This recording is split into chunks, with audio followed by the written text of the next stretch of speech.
When it comes to racing games, there are usually two extremes. One focused on realism with franchises like iRacing, Gran Turismo and Forza, and the other side featuring games with an arcade style and more laid-back gameplay such as Need for Speed, Burnout and Outrun.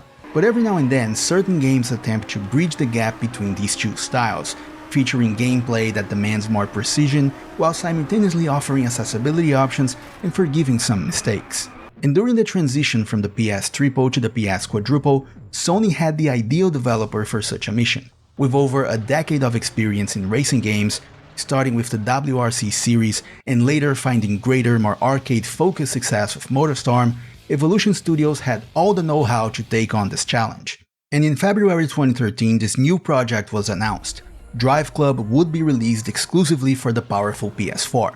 Even more significantly, it was meant to be one of the launch titles for the new console. But things didn't quite go according to plan.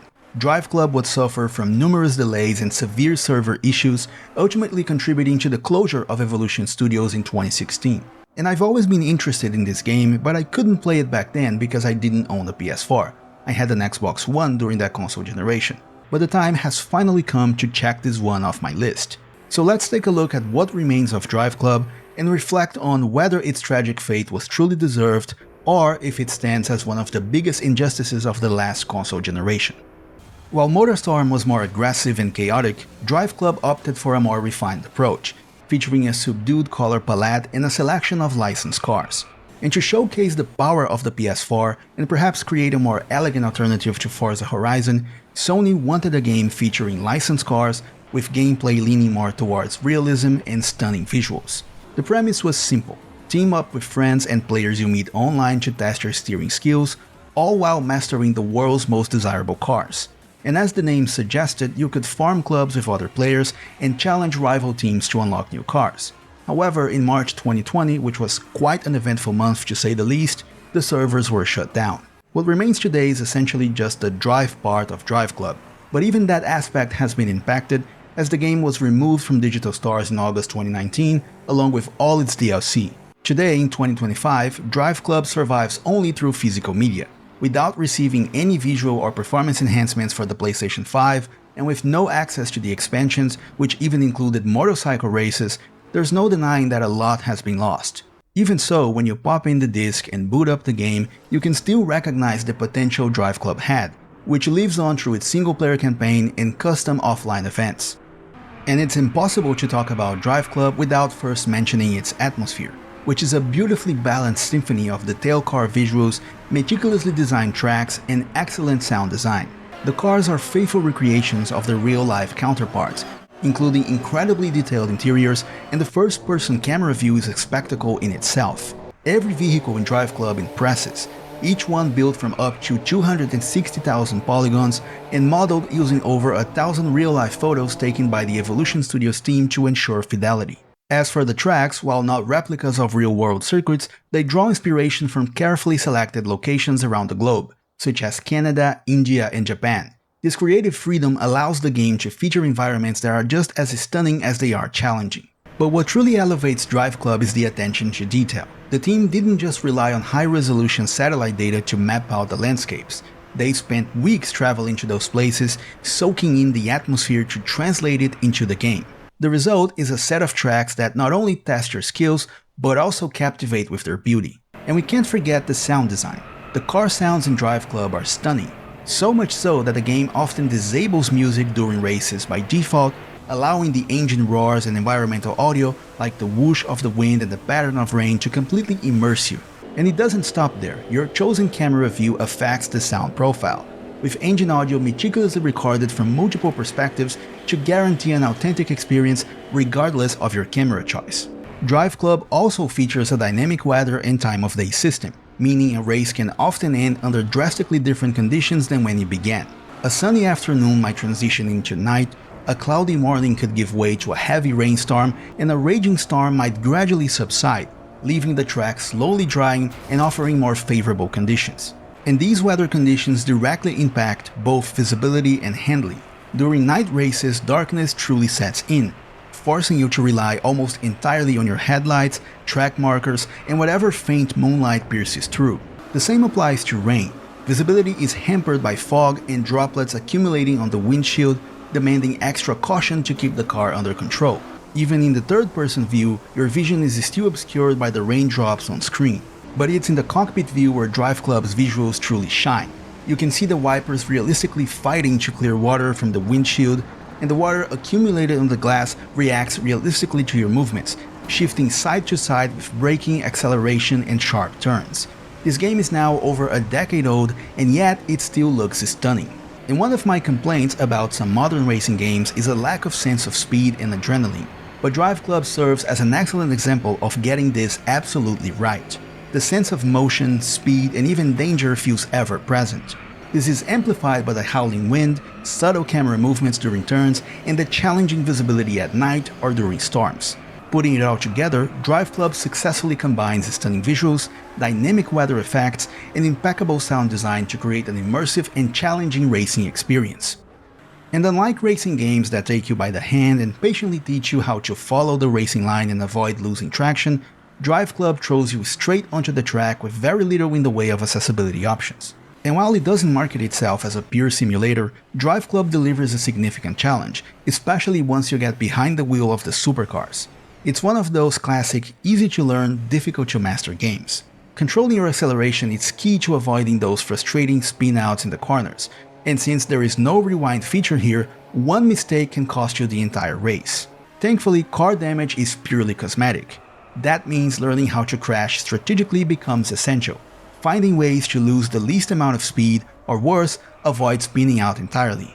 In an environment with no runoff areas, where many tracks are surrounded by walls and barriers, knowing how to crash the right way quickly becomes a skill in itself. But aggression comes with a price. Cutting corners or bumping into other races can trigger penalties that temporarily reduce your speed. That said, the penalty system isn't perfect, sometimes in your favor, sometimes not. You can occasionally cut a corner without consequence, but every now and then you'll get hit by another car and still be the one penalized for the collision. And unlike other games like Forza or The Crew, there's no dotted racing line to guide you or tell you when to brake, and not a lot of steering or traction assist to help keep you on the road. The only real driving assist available is automatic braking, adjustable between low, medium, and high settings. This is indicated by an orange bar beneath the speedometer. And while this might seem helpful initially, over time it tends to do more harm than good, interfering with weight distribution and often causing your car to lose grip more easily in corners. And as you get more comfortable with Driveclub's handling, it becomes clear that mastering the game is all about striking the right balance between braking and throttling. While there's no traditional racing line, the game provides subtle visual cues around the track, along with the mini-map, to help you judge how much speed to carry into each corner and whether a quick lift off the throttle will do or if proper braking is needed. To help you with that, Driveclub cleverly uses flag markers around the track as reliable guides. Green flags indicate wider, faster corners, often requiring little to no braking. Yellow flags signal tighter curves that might need a quick tap of the brakes or a slight lift off the gas. And red flags mark sharp, tight corners where you really need to slow down. So even without a full racing line, there's still a dependable system to help you anticipate what's ahead. In short, Driveclub doesn't give up its secrets easily. It demands dedication to master its unique handling model and its lack of traditional assists. Success requires paying close attention to the car's behavior and learning how to read those subtle trackside visual cues. And once you've wrapped your head around how Driveclub handles, the next thing you notice is just how carefully chosen the cars themselves are. In the world of Driveclub, the car selection feels more like a curated art gallery, favoring quality over quantity. At launch, the game featured 50 different vehicles, and over the following years, an additional 60 models were added through DLCs. But if you're playing today using just the physical disc, with no access to downloadable content, nearly half of those cars are now out of reach. And the cars are grouped into 5 categories. You start with compact hot hatches. They serve as a welcoming entry point, offering a more forgiving introduction to the game's handling. Sports cars step things up a notch, providing a balanced mix of speed and agility. From there, the performance class ramps up the acceleration, turning every race into a test of control and reflexes. And then come the supercars, faster, sharper, and far less forgiving, demanding precision at every turn. Finally, we reach the hypercars. These beasts feel ready to lose traction at the slightest mistake and represent the ultimate Driveclub experience, testing every skill honed in the previous classes in a way that's both challenging and satisfying. And initially, the car roasted consisted solely of European manufacturers, with some American and Japanese models arriving later through DLC. And while the base selection has a solid variety, with all the big European names you'd expect, things can start to feel a bit repetitive as you progress through the campaign. That's mostly because cars aren't purchased, they're unlocked as you level up, and the further you go, the slower the leveling becomes. To level up, you need to earn fame points, awarded based on your skill and precision on the track. Driving cleanly, slipstreaming, and overtaking opponents are key ways to earn more fame. Progression feels relatively quick at first, but level ups become significantly more spaced out as you advance. This means new car unlocks become less frequent, often requiring you to use the same car across multiple events. Additionally, each individual car has its own affinity level, based on how much fame you've earned while driving it. And this brings us to one of Driveclub's most noticeable omissions. Aside from choosing the paint color and whether you want manual or automatic transmission, there are no customization options for your cars. No performance tuning, no custom spoilers or bumpers, no visual mods, nothing. So if you want to improve performance, it won't come from better parts or upgrades, it comes from you, from picking the right car for the right track and mastering how to drive it. And the races in Driveclub fall into four main types: standard lap races, point-to-point sprints, drift challenges, and time trials. Among these, drifting is easily the most unconventional and arguably the least challenging, but it helps break up the pacing and add some variety to the event lineup. In time trials, the inclusion of ghost cars showing the target times gives you instant feedback on how you're doing and how close you are to success. With locations like Canada, Norway, India, Japan, and Scotland, Driveclub offers a wide range of landscapes, from tight urban circuits to remote mountain roads and desert trails. This geographic diversity brings everything from damp, foggy forests to bright, sun-drenched valleys, giving each race a distinct atmosphere. That said, I won't lie, I did miss having a few real-world circuits in the mix. Even just Silverstone, Suzuka, or Barcelona would have been a great way to explore Driveclub's mechanics on a familiar layout. The real highlight though is the dynamic weather and time of day system, which truly elevates the experience. The environments come alive with weather effects that noticeably impact both visibility and car handling. Night races in particular become intense tests of attention, where you're relying on moonlight, your headlights, and the occasional street lamp just to make it through the corners at over 200 km an hour. In short, the tracks in Driveclub aren't just a backdrop, they're part of the spectacle, elevating the entire racing experience through visual beauty and gameplay impact. But with the servers shut down and all DLCs pulled from digital stores, Driveclub today is essentially a fully offline experience, just you, the cars, and what's left on the disc. You can still create custom events, jump into random races, or dive into the game's main single-player campaign, the Driveclub Tour. There's also a smaller secondary campaign called Starline Tour, which was added through a free DLC and features a much shorter list of events. And progression works through a star system. You unlock new events by earning stars, which are awarded for completing specific objectives in each race. For drift and time trial events, it's pretty straightforward. Hit the target score or beat the required time. But for circuits and sprint races, things get a bit more layered. Besides aiming for a podium or a win, you'll also need to complete challenges and face-offs to earn extra stars. These might ask you to maintain a certain average speed, nail a perfect corner, hit top speeds, or pull off successful drifts, adding that extra bit of spice to each race. Once you collect enough stars, you unlock championship events that range in difficulty from beginner to legendary. Unfortunately, the Driveclub Tour and Starline campaigns are both quite short, and you can finish everything in under 10 hours. And perhaps the most frustrating part is that the game still shows you the full list of now unavailable tours and events, like a quiet reminder of everything that's missing. Driveclub knows you want that content, and it knows you can't have it. Finally, let's talk about the AI, and I'd say it holds up really well. It's challenging without feeling unfair. The opponents will defend their positions and fight to take them back, sometimes even a bit aggressively. The only real annoyance is occasionally getting penalized for being hit by another car, but those moments are rare enough that they don't drag down the overall experience.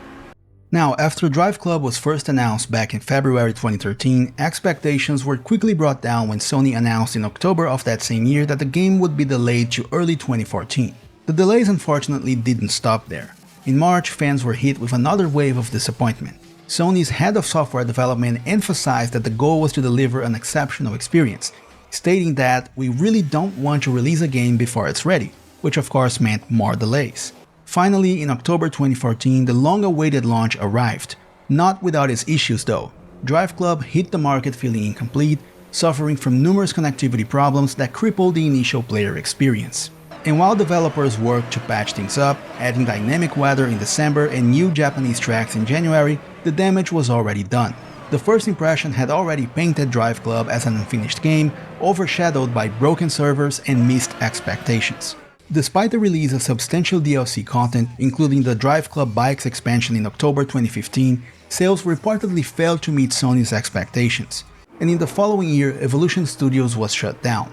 3 years later, the final nails were put in the coffin. In August 2019, Driveclub and all its DLC were removed from digital stores, and in March 2020 the online servers were officially shut down, marking the definitive, tragic end for this once ambitious project. Even though over a decade has passed since its launch and only a fraction of its content remains accessible, Driveclub continues to show just how much potential it had and how much passion was poured into it by Evolution Studios. And playing Driveclub for the first time now has been a bittersweet experience, because while a significant amount of content is sadly inaccessible, including the entire bikes mode, numerous DLC tours, and many additional cars, it's undeniable that the core game remains incredibly solid. Its atmosphere is still stunning, even over a decade later and without any PS5 enhancements. The attention to detail in the car models, the challenging beauty of the tracks, and the breathtaking weather effects all stand as testaments to the dedication poured into this game and the sheer talent of Evolution Studios. But you can't help but feel a sense of disappointment. Not because the game itself fails to deliver, but because of the inability to experience its complete vision. Driveclub carved out a unique spot for itself. It's not as immediately accessible as games like Forza Horizon or The Crew, but it offers a satisfying level of challenge. Looking back on its fate, Driveclub seems to have fallen victim to two harsh truths. You never get a second chance to make a first impression, and perhaps relatedly, if it ain't broken, don't fix it. Despite Evolution Studios' post-launch support, with both free and paid updates, the initial delays and launch issues left a lasting stain on both public perception and likely within Sony itself. In the previous generation, Evolution was at its peak with MotorStorm, a critical and commercial success that even spawned spin-offs for the PSP and PS2. Sticking with that proven series would have been the safer bet, but instead they took a chance on something new. Unfortunately, in a crowded market facing competition from games like Forza Horizon, The Crew, Grid, and Need for Speed, Driveclub ultimately struggled to find its place. And Sony's apparent lack of long-term commitment, evidenced by the failure to release a complete edition physical version including all DLC, and the absence of any PS4 Pro or PS5 enhancements or even a PC port, certainly didn't help its longevity or legacy. Despite all that, thanks to its incredible sense of atmosphere and just right difficulty, Driveclub remains one of the greatest injustices of the last console generation, and maybe even one of Sony's biggest missed opportunities, especially considering it ultimately led to the closure of Evolution Studios. All we can do now is revisit what's left of this game and imagine what a Driveclub 2 might have looked like on PS5, or what a MotorStorm 4 could have been last generation. Sadly, what Evolution Studios had in talent, Sony lacked in patience. And if you've made this far into the video but haven't yet liked and subscribed, your save file is going to be corrupted. As always, thanks for watching, have a great day, and I'll see you in the next video.